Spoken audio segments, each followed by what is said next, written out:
Hello everyone, welcome to my YouTube channel The Pound New Zealand. Time frame-nya di sini 15 menit ya. Kita akan coba lihat dulu secara time frame di daily. Daily sepertinya juga masih low. Lihat. Oke. Nah, di daily kalau melihat fase seperti ini saya berpendapat bahwa ini adalah fase no trend atau flat trend dikarenakan dia inside the cloud ya. Cloudnya terlalu tebal masuk dalam cloud, mau buy atau mau sell, it's still, kalau saya expectednya it's still difficult ya, mungkin sedikit seperti itu. Tapi kalau secara Elliott jelas ini adalah impuls ya. Kalau secara Elliott ini impuls 1 2 3 4 5 ending di 5. Oke. Kalau secara Elliott. Oke. 1 2, anggap aja sini lah. 3 4 ini impuls. Dan secara dilihat pun ya ini sudah terjadi impuls memang karena ada divergen di area ini kan. Nah, ini kan ada divergen. Ya, ini ada divergennya dia punya. Oke, this one. Ya, kisaran itulah. Ini ada divergen di sini. Oke, ada divergen di sini. Nah, ini kemudian saya coba ini hapus dulu biar tidak mengganggu. Oke. Nah, kenaikan ini kita akan melihat seberapa tinggi nanti. Karena kalau ada impuls ya, ada impuls, fase selanjutnya memang expectednya dia three swing up atau ABC, WXY atau ABC. Oke. Nah, di sini 9852. Berbeda nanti kalau fase selanjutnya ini ada impuls maka ya akan ada tiga low. Tapi karena ini sudah ada impuls maka saya hanya expected di sini nanti selanjutnya adalah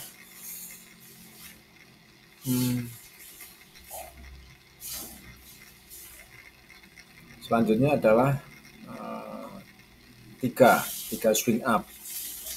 Kalau melihat fase 3 swing up maka nanti saya expectednya dia akan ke 9852. Jadi dari harga ini 9 sekarang di 9338, 1.9338 akan ke 9852. Ini cara daily. Oke, we have plan untuk 3 swing up ke sana. Oke. Jadi kita punya plan tidak akan sampai break lah. Jadi saya expectednya memang dia tidak akan sampai break di area inilah. Tertingginya ini. Saya pesimis dia akan break di area ini. Ya. So next adalah 3 swing up. Oke, deal. Sekarang ke 4 jam ya dia punya. Di 4 jam ini, oke, ini adalah 4 jam yang dia punya. Masih low memang. Dia di bawah. Kalau kita pakai teman-teman pakai Ichimoku ya, Ichimoku di sini masih low di bawah cloud, artinya memang belum terbang lah, jelas. Kemudian kita lihat di H1 nya masuk cloud. Oke, masuk cloud baru ke M15. Nah ini ya. So apa yang bisa kita ambil dari sini bahwa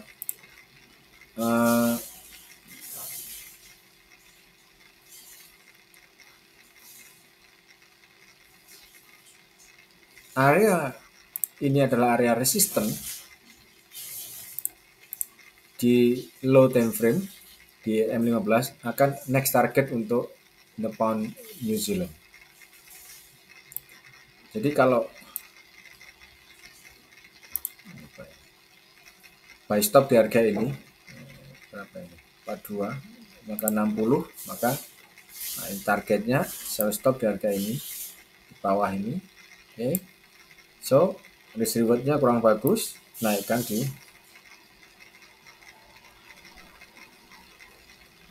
at least di sini. Nah,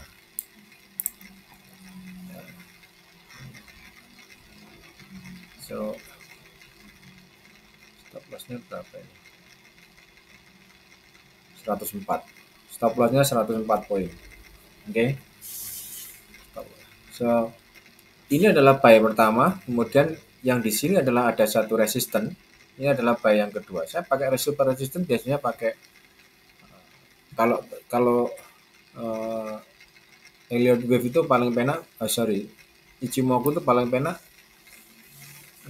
pakai yang ini aja apa dia punya support resistennya di cloudnya ini sudah jadi support resisten, ini sudah jadi cloud, ini ada resisten ya, pakai cloud aja ya, untuk yang support resisten. Kalau di Ichimoku itu sudah, makanya ada yang bilang Ichimoku itu salah satu indikator yang paling komplit, dan memang benar gitu loh, dia ada support resistennya dapat. Ini ya, ada resisten di sini ya, ada resisten di atas ini, resisten.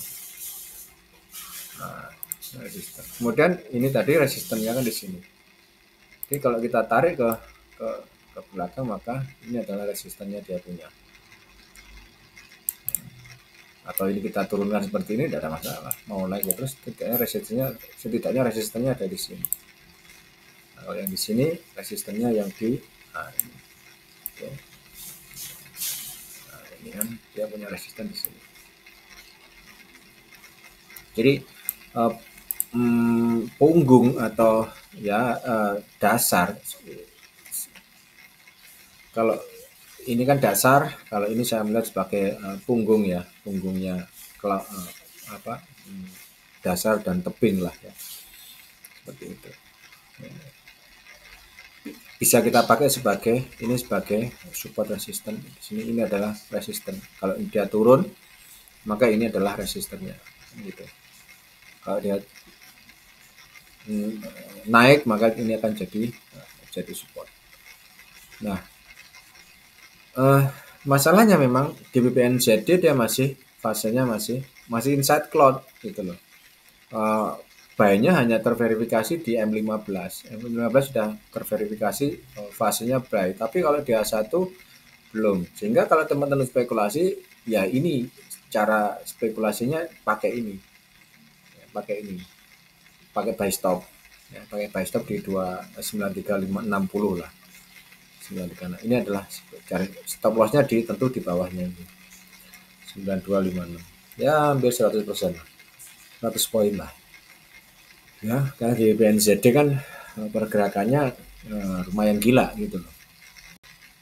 Range yang ini aja berapa poin ini kita sekali bergerak di ini ini cuman berapa H1 kan, sekali turun dia sudah bisa 182 gitu. Ini kalau GBWNZD pakai stop loss kecil saya kurang bisa merekomendasikan, karena stop loss kecilnya dia pasti akan kebanyakan sih kena itu, kebanyakan kena. Namun lebih baik memang memakai, karena sekali terjadinya bullish atau bearish engulfing, kalau memang benar itu sudah jadi tren, maka dia tidak akan pernah kembali ke harga pembukaan atau harga di atas atau di bawah. Contoh seperti ini, terjadi fase bearish di harga ini kan. Nah, ini kan bearish. Kita sell di candlestick yang kedua. Ya. Stop loss di atas ini, tidak kembali kan dia. Gitu. Nah, ini kita sell di candlestick ini, kemudian stop lossnya di harga ini, ya. Aman, karena memang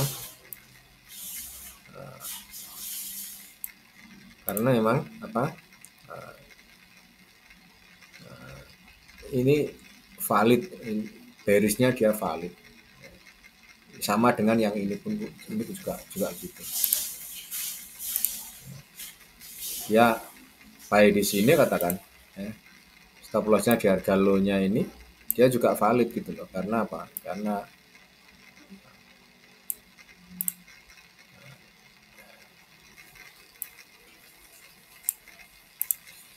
bullish-nya valid. Tidak kembali lagi kan setelahnya.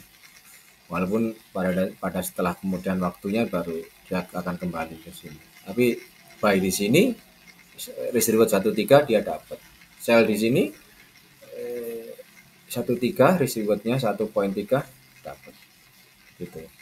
Nah, nantinya pun juga sama seperti ini. Jadi risk reward tetap 1,3. Ya memang kita bisa pakai risk reward mungkin 100 versus 130. Jadi 100 poin plus stop loss kemudian 130 TP, tidak ada masalah gitu. Jadi setidaknya kalau menghitungnya memang paling mudah penghitungannya pakai seperti itu. Jadi setiap open stop loss-nya 100, SL-nya TP-nya 130 minimal. Itu lebih mudah memang kalau menghitung seperti itu. Oke.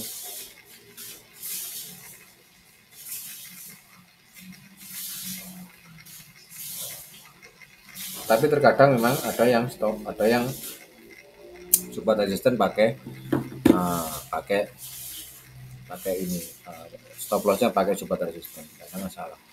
Apapun cara bisa dipakai. So, jadi ini begini caranya teman-teman kalau kita pakai secara teknikal ya seperti ini.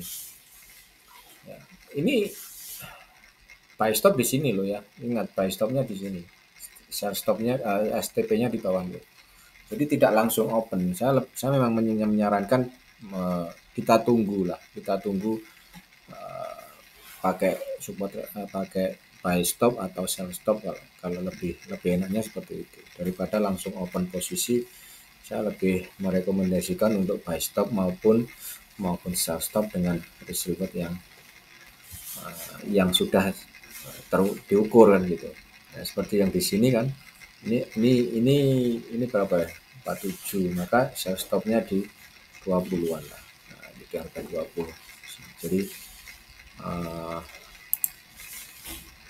Jadi dapatnya itu di harga ini, kira-kiranya seperti itu.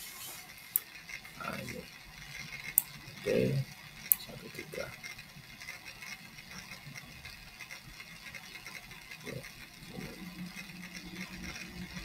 ya, seperti itu. Jadi support resistance, coba ini saya tertarik yang di sini. Coba kita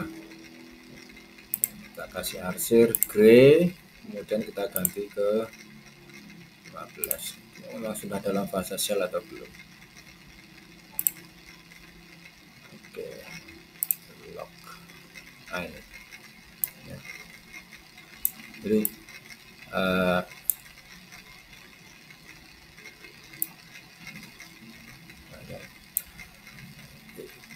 saya lihat tadi kan di sini benar-benar menunggu di bawah cloud ya, di bawah cloud untuk selnya di bawah cloud, menunggu di sini selnya di bawah cloud, baru kemudian kalau 13 ya take profit TP lah, stop loss 13 ya TP sudah ya. Ratio-nya 118 poin dia dapat, untuk stop lossnya kurang lebih 90 poin ya, seperti itu. Oke, nah di sini yang baru pun, nah ini sama. Walaupun sebenarnya dari harga ini kita bisa dapat ya 96, maka harusnya di sini. Harusnya di sini kita buy ya. Harusnya di harga ini kita buy. Jadi longnya itu harusnya di kisaran ini, kisaran di sini. Nah, di kisaran ini kita buy. Harusnya seperti itu. Nah, ini tes turun di kisaran ini. Kemudian ya harusnya seperti itu, kita pakai 13 seperti biasa. Nah, harusnya memang seperti ini. Stop lossnya di sini 63, rewardnya 84. Oke. Memang sudah di atas plot. Kalau ini benar-benar valid, maka dia akan terus naik. Pair tidak akan kembali lagi ke harga low-nya di sini. Oke, itu analisanya sedikit tentang pound New Zealand. Have a nice day, bye bye.